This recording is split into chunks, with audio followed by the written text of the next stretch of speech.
This video is kindly sponsored by Matchmasters. Matchmasters is a free game where you can compete live against friends or players worldwide or enjoy solo modes. The game, which is available on iOS and Android, features head-to-head matches where two players aim to score the highest by matching pieces on the board. With powerful boosters, various game modes, and multiple strategies to win, the excitement never ends. Playing Matchmasters is a great way to unwind and reduce stress because it engages your mind in these fun puzzles. I've been getting ahead with case videos before my summer break, and I love to decompress from the intense hours of editing by playing Matchmasters. The colourful characters, I adore the little crocodile, and the achievements boost your mood while competing against friends or participating in events adds a social element as well as rewards. Plus, you can play anywhere, making it an easy and quick way to relax. Scan the QR code or click on the link in the description to download Matchmasters and get a special welcome pack full of surprises. Thanks once again to Matchmasters for sponsoring this video.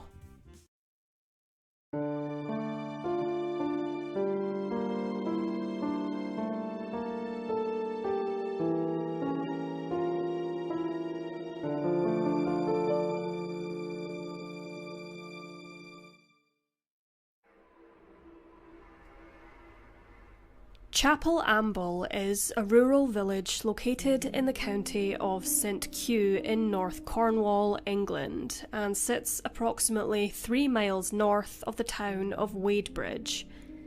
Chapel Amble is a charming village, known for its quaint cottages constructed from old Cornish stone, its public house, the Maltster's Arms, and the River Amble, which flows through Chapel Amble and meets the River Camel.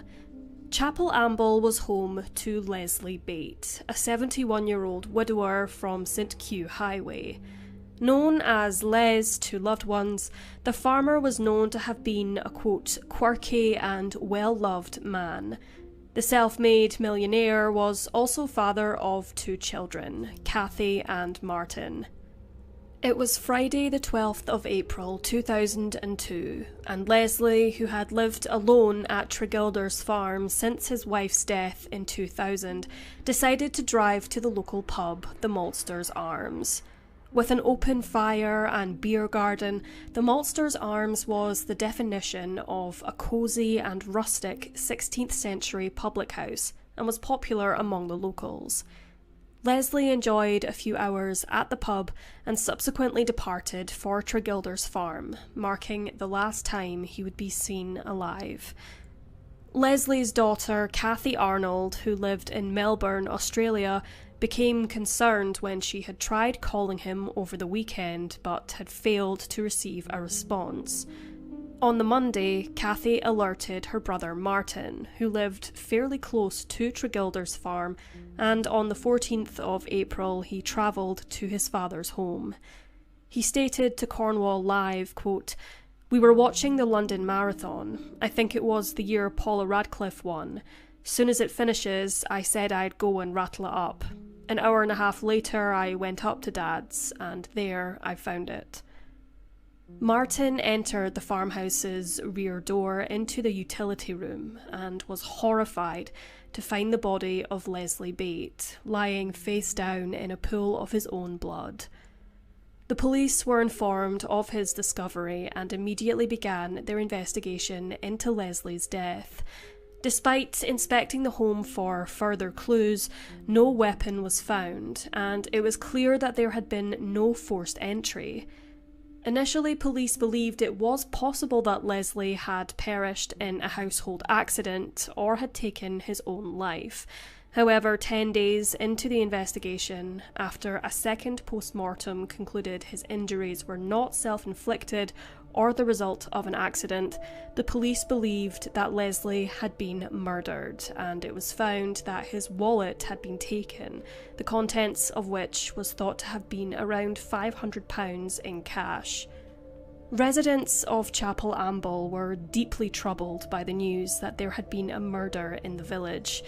There had been no reported violent crimes in Chapel Amble since 1373, over 600 years prior, which left many shaken up by Leslie's murder.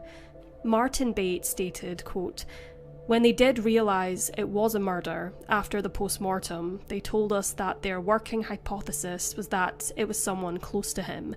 After a few weeks, they realised perhaps they were barking up the wrong tree." Police began door-to-door inquiries, questioning the residents of Chapel Amble about Leslie. According to some, he was a, quote, "controversial character who allegedly flaunted his wealth. However, his son, Martin, strongly disagreed and described his father as a man of humility.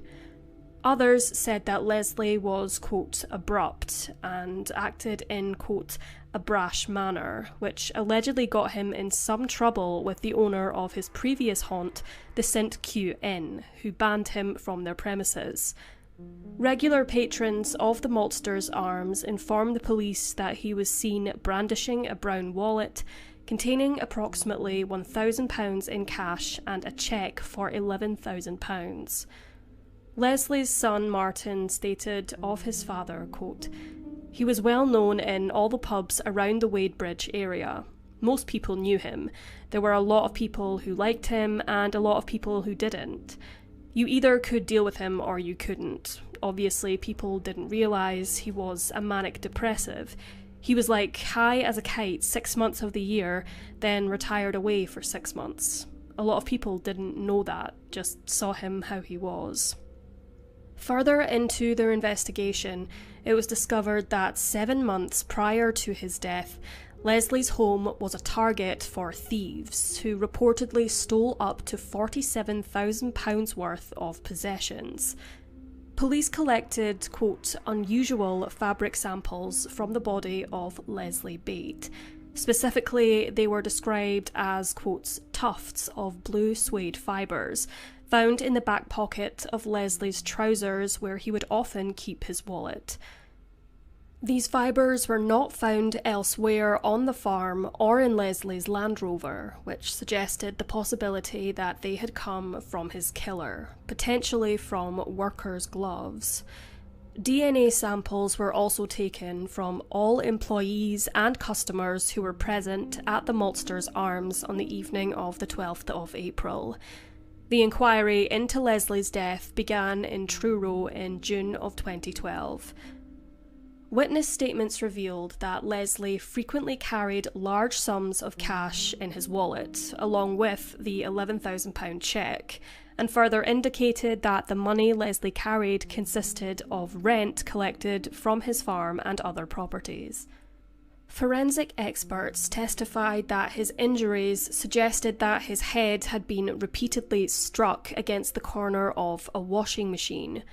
Home Office pathologist Hugh White said, quote, "His head was impacted against the washing machine. This was not the result of a simple fall. He had deep bruising on his back. This was someone either kneeling or standing on him, and he had rib fractures caused by someone possibly kicking him." He further commented that Leslie had suffered, quote, "a fatal blockage of the coronary artery caused by the trauma of the attack." The verdict stated that Leslie had been battered to death and was the victim of an unlawful killing.